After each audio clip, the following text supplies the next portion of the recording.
பதற்றம் நிலவ காரணமான ஆடியோ துபாயிலிருந்து கசியவிடப்பட்டிருக்கலாம் என்று போலீசார் சந்தேகப்படுகின்றனர். உள்ளூர் குழுவால் இந்த ஆடியோ தயாரிக்கப்பட்டது உண்மையா?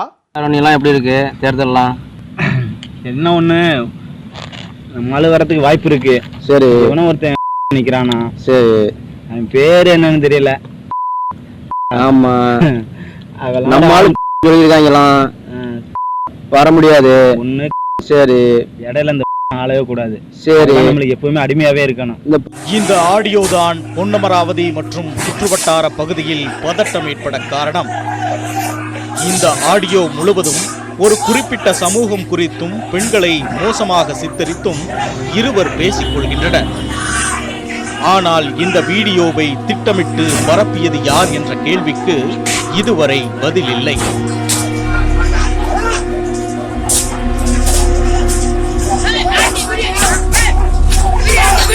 சைபர் கிரைமா அல்லது கிரைம் சைபரா, இப்படித்தான் போராட்டக்காரர்கள் முழக்கமிடுகின்றனர்.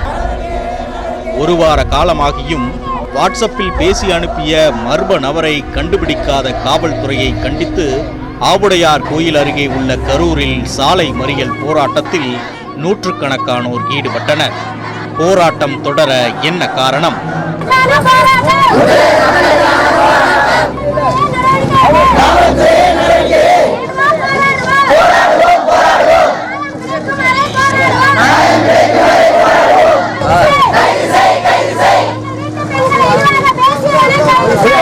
வாட்ஸ்அப் ஆடியோ குறித்து நடவடிக்கை எடுக்க கோரி பொன்னமராவதியில் நடந்த போராட்டம் கலவரமாக வெடித்தது.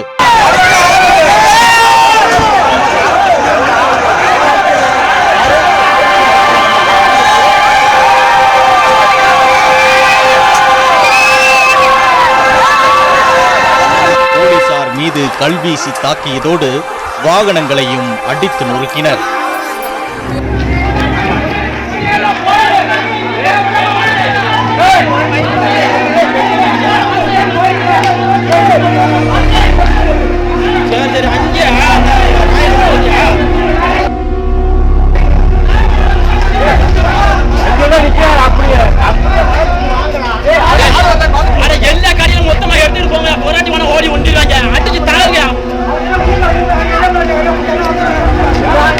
இதையடுத்து 40 கிராமங்களுக்கு விதிக்கப்பட்ட 144 தடை உத்தரவு 2 நாட்களுக்கு பிறகு வாபஸ் பெறப்பட்டது.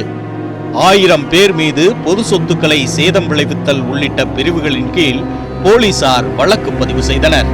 தற்போது பொன்னமராவதியில் அமைதி திரும்பும் நிலையில் புதுக்கோட்டை மாவட்டம் ஆவுடையார் கோயில் அருகே கரூர் கடை வீதியில் பாதிக்கப்பட்ட சமூகத்தினர் சாலை மறியல் போராட்டத்தில் ஈடுபட்டு குற்றவாளிகளை கைது செய்ய வேண்டும் என கோஷம் எழுப்பினர்.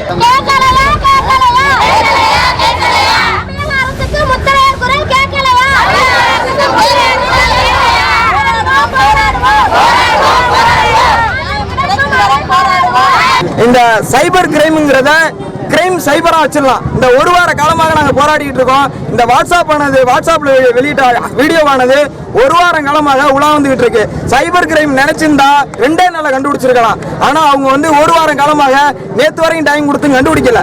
அதனால இனிமே சைபர் கிரைம்ங்கிறத கிரைம் சைபரா வச்சுக்கிட்டு அவங்க செயல்படுமாறு அன்போடு கேட்டுக்கொள்கிறேன். வாட்ஸ்அப்பில் அவதூறாக பேசி ஆடியோ வெளியிட்டு கலவரத்திற்கு காரணமாக இருந்தது யார் என்பது குறித்த விசாரணையில் சொல்லும்படி முன்னேற்றம் இல்லை. விஷம ஆடியோவை பரப்பியவர்களின் விவரங்களை கேட்டு புதுக்கோட்டை, தஞ்சாவூர் மாவட்ட போலீசார் வாட்ஸ்அப் நிறுவனத்திற்கு கடிதம் எழுதியுள்ளனர். துபாய் உள்ளிட்ட நாடுகளில் இருந்து அந்த ஆடியோ பரப்பப்பட்டிருக்கலாம் என்று போலீசார் கூறியுள்ளனர்.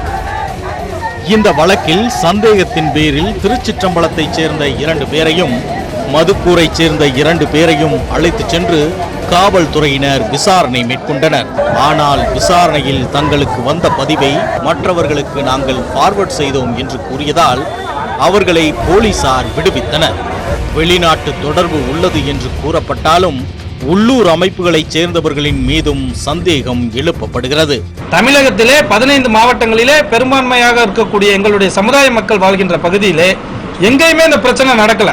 இந்த பிரச்சனை குறிப்பிட்ட இந்த புதுக்கோட்டை மாவட்டம் சென்சிட்டிவலா வந்து தொடர்ச்சியா வந்து இந்த புதுக்கோட்டை மாவட்டத்தில் பிரச்சனை நடந்துகிட்டே இருக்கு. இதுக்கு காரணம் யாரு?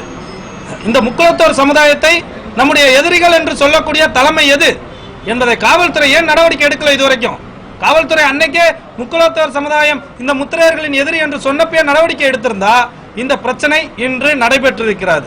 எந்த பகுதியிலுமே அமைதியான முறையில் தான் ஆர்ப்பாட்டமோ போராட்டமோ நடக்கும், எந்த வன்முறையுமே நடக்காது அப்படின்னு சொல்லியிருக்கோம். அதனால நேற்று முழுக்கவே ஆர்ப்பாட்டம் போராட்டம் நடந்ததை தவிர எந்த இடத்துலையுமே வன்முறை இல்லை.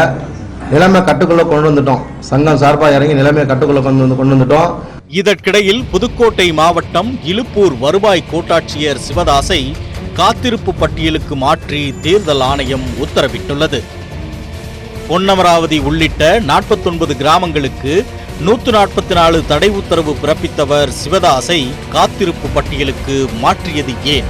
தேர்தல் நடைமுறைகள் அமலில் இருப்பதால் பொன்னமராவதி பகுதியில் 144 தடை உத்தரவு பிறப்பித்த போது தேர்தல் ஆணையத்திடம் உரிய அனுமதி பெற்று அறிவித்திருக்க வேண்டும். ஆனால் அவர் அதை செய்ய தவறிவிட்டார் என்றும், கலவரத்தை கட்டுப்படுத்த போலீசார் நடவடிக்கை எடுத்தபோது அதற்கு உரிய ஒத்துழைப்பை வழங்கவில்லை என்றும் அதிகாரிகள் தரப்பில் கூறப்படுகிறது. அரியலூர் மாவட்டம் செந்துறை அருகே பொன்பரப்பியில் கடந்த 18ஆம் தேதி நடைபெற்ற தாக்குதலில் சேதமடைந்த வீடுகளை மாவட்ட நிர்வாகத்தின் சார்பில் சீரமைக்கும் பணி தொடங்கியது. 42 வீடுகளில் சீரமைப்பு பணி நடந்து வருகிறது.